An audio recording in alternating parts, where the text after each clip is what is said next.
Hi everyone, it's Marky. Today I just want to talk about this SHA CERLIN bed frame.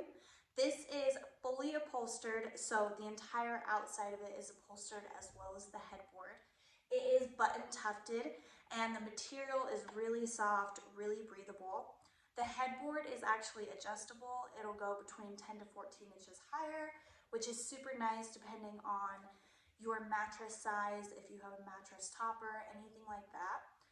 It is a platform bed frame, so you do not need a box spring. It comes with wooden slats, so you just put the mattress directly on top of it.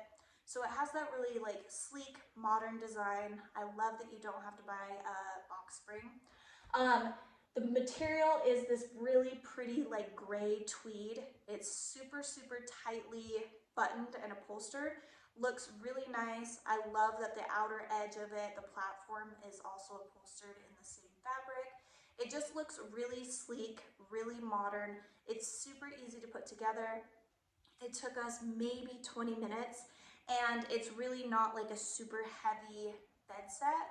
So it's super easy to move around, super easy to work with. If you are looking for a new bed frame, I think this would be perfect in like a teenager's room or a dorm room, anything like that. I think it's just perfect. So I hope this was helpful. Thank you.